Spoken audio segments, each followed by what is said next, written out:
namni aaruu heddummeessu amata dheeraa hin jiraatu. Obboleessa kiyya obboleettii tiyya wanti xiqqoo hundaaf amma deddeebistee aaruun waan umrii nama gabaabsaati.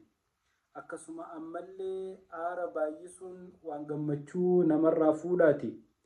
Ilmi namaa hanguma jarjaree aaru takka dogongora adda addaa keessa seenuu heddummaata.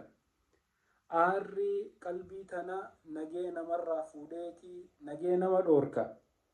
Obboleeyyan kiyya rasuuli rabbii sallallahu alayhi wasallam aaruu akkan qabne irra deddeebi'anii nu himan.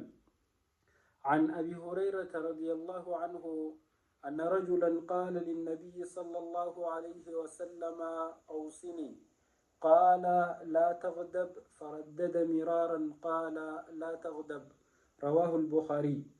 حديث صحيحة رسول خير رأودي فمخيستي أبو هريرة رضي الله عنه أكن جأن قرباتكوتو غر نبي ربي تديما دفه يا إرجما ربي دامسا نادامي جي إرجما ربي غافته سني إرجما ربي دامسينن سيدامو هن آريني داجين سني قربان دام سمخنا نادام تاجنان رسول ربي صلى الله عليه وسلم لا تغضب جئ إرد الدبئ أكنم نخن آرو هنكبن اتهمه.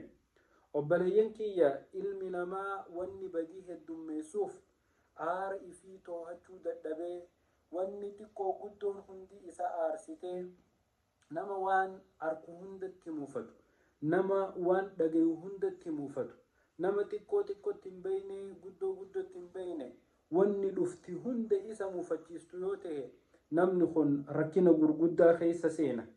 Ilmi namaa yeroo aare if qabuu hin danda'u.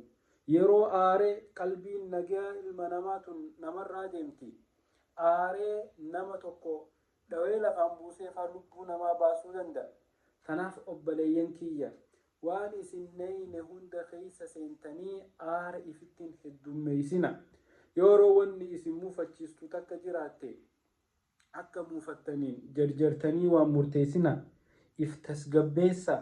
Yoo dhaabbachuu jiraattan gattaha. Yoo taa'uu jiraattan fuudhaa bishaan dhugaa.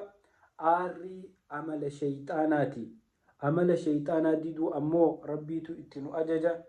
Aara firraa haa xiqqeessinu yoo umrii dheerachuu barbaanne. aara firraa haa xiqqeessinu yoo nagayaan jiraachuu barbaanne. Wassalaamu alaykum.